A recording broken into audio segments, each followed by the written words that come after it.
ముందుగా నా గ్రామ ప్రజలందరికీ నా యొక్క నమస్కారాలు. నా పేరు బూర్గు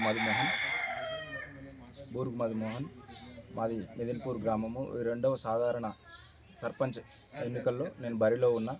నాకు కత్తెర గుర్తు రావడం జరిగింది. ఇక్కడ ముఖ్యంగా నేను BEd and BA MA Telugu చేశాను.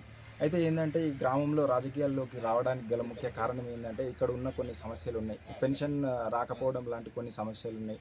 ఇంకోటి డబుల్ బెడ్రూమ్లో మాకు వాటర్ పైప్ లైన్ పగిలిపోతే అక్కడ వాటర్ రావు. అక్కడ ఏదైనా బోర్ లాంటిది వేయించుకుంటే మాకు ఒక ఫెసిలిటీ ఉంటుంది. ఇంకోటి అండర్ గ్రౌండ్ డ్రైనేజీ సిస్టమ్ అనేది ఇక్కడ తీసుకురావాలనుకుంటున్నా. ఇంకోటి మన చింతల చెరువు వద్ద ఆ కట్ట వద్ద ఏదైతే ఉంటుందో ఆహ్లాదకరమైనటువంటి వాతావరణం, చెట్లు పెంచి మంచిగా ఒక పార్క్ లాగా చేస్తే ఒక మంచిగా ఉంటుందనే ఇంటెన్షన్ నాకు ఉంది. ఇంకోటి ఏంటంటే మన ఈ సంక్రాంతి పండుగ రోజు మన అమ్మలక్కలు వీళ్ళందరికీ లేడీస్ని అందరినీ కూడా పిలిచి అక్కడ ముగ్గులు పోటీలు కానీ ఏవి నిర్వహించి మన యువతకి వాలీబాల్, క్రికెట్ లాంటివి ఎంకరేజ్మెంట్ అట్లాంటి ఒక ప్లేస్ వాళ్ళకు పెట్టి అట్లాంటి ఏదైనా ఎక్విప్మెంట్స్ నా నుంచి ఇప్పించి అది చేయాలనుకుంటున్నా. ముఖ్యంగా ఏంటంటే మన ఆగస్టు 15th రోజు కానీ జనవరి 26 లాంటివి కానీ ముఖ్యంగా అక్కడ ప్రోగ్రామ్స్ ఏవైనా జరిగితే బహుమతులు ఇప్పించడం లాంటివి ఇట్లాంటి ప్రోగ్రామ్స్ నేను కండక్ట్ చేద్దాం అనుకుంటున్నా. ముఖ్యంగా ఏంటంటే అభివృద్ధి పదం వైపు నా గ్రామాన్ని ఇంతకుముందు కూడా మన రమేష్ రెడ్డి పటేల్ గారు కూడా ఒక 5 ఏళ్ళు సర్పంచ్గా ఉన్నాడు. పోయినసారి సర్పంచ్ని కూడా మేము దగ్గరుండి గెలిపించుకోవడం జరిగింది. యాజ్ ఒక వార్డ్ మెంబర్గా నేను సెకండ్ వార్డ్ మెంబర్గా అత్యధిక మెజారిటీతో 86-87 ఓట్లతోటి నేను పోయినసారి గెలవడం జరిగింది. ఇప్పుడు ఏమైందంటే సర్పంచ్గా నాకు ఒక అవకాశం వచ్చింది. నాకు అవకాశం ఇస్తే నేను అభివృద్ధి చేసి చూపిస్తా అనే ఇంటెన్షన్తో నేను రాజకీయాలకు రావడం జరిగింది. దయచేసి నా గ్రామ ప్రజలందరూ కూడా కత్తెర గుర్తుకు ఓటు వేసి నన్ను గెలిపించాలని నేను మనస్ఫూర్తిగా కోరుకుంటున్నాను.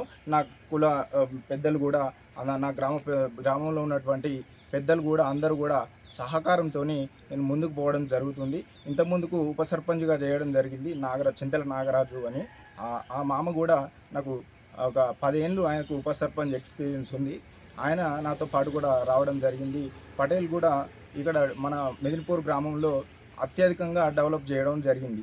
ఇక్కడ ఫంక్షన్ హాల్ కట్టించడం కావచ్చు, సీసీ రోడ్ లాంటివి కావచ్చు, ఇట్లా డబుల్ బెడ్రూమ్స్ ఒక 54 లాంటివి ఇప్పించడం జరిగింది. ఇట్లాంటివన్నీ కూడా డెవలప్మెంట్ అనేది అత్యధికంగా పటేల్ హయాంలో జరగడం జరిగింది. ఆయన నాకు సపోర్ట్గా ఉండి నన్ను ముందుకు తీసుకురావడం జరిగింది. దయచేసి నా గ్రామ ప్రజలందరూ కూడా కత్తెర గుర్తుకు ఓటు వేసి నన్ను గెలిపించాలని మనస్ఫూర్తిగా కోరుకుంటున్నాను. నా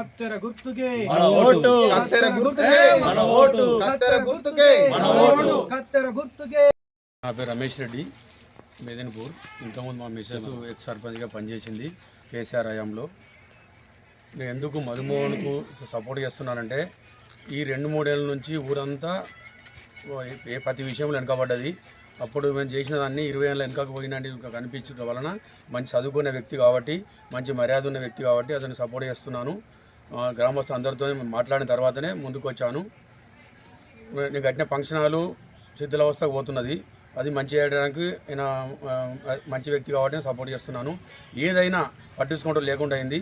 అందుకనే ఇంత అభివృద్ధి అయినది కాబట్టి ఆ అభివృద్ధిని కొనసాగించుటకు మధుమోహన్కు కత్తెర గుర్తుకు సపోర్ట్ చేయాలని గ్రామస్తులందరినీ నేను కోరుతున్నాను.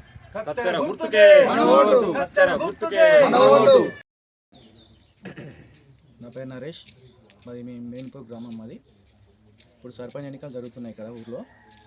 అయితే విషయం ఏంటంటే మేము బూర్గు మధుమోహన్ని సపోర్ట్ చేయడం జరుగుతున్నది. ఎందుకు చేస్తున్నామంటే ఊర్లో ఇంతకుముందు సర్పంచ్గా ఉన్న వాళ్ళు కొంచెం ఊరిని మొత్తం వెనక తీసుకోవడం జరిగింది.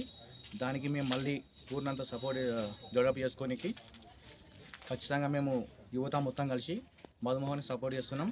అలాగే ఊర్లో ఉన్న ఏ ఇబ్బందులు ఉన్నా కానీ, అండర్ గ్రౌండ్ కానీ, ఇంకా సీసీ కెమెరాలు కానీ, ఇలాంటి ఏ ఉన్నా కానీ ఊర్లో కూడా స్కూల్లో బడిలో కూడా కొన్ని అన్నీ ఏం సరిగా లేవు. అది కూడా మొత్తం డెవలప్ చేస్తామని మేము అందరం కోరుకుంటున్నాము. మరియు ఇంకోటి ఏంటంటే గ్రామ ప్రజలు కూడా మాకు అత్యధిక మెజారిటీతో మా వెంబడి ఉన్నారు, మాకు సపోర్ట్ చేస్తున్నారు. ఇలాగే ఓట్లయ్యేంత వరకు మా అందరినీ సపోర్ట్ చేస్తూ మధుమోహన్కి మంచిగా ఓట్లు వేసి భారీ మెజారిటీతో గెలిపించాలని గ్రామ ప్రజలను కోరుకుంటున్నాను. కత్తెర గుర్తుకే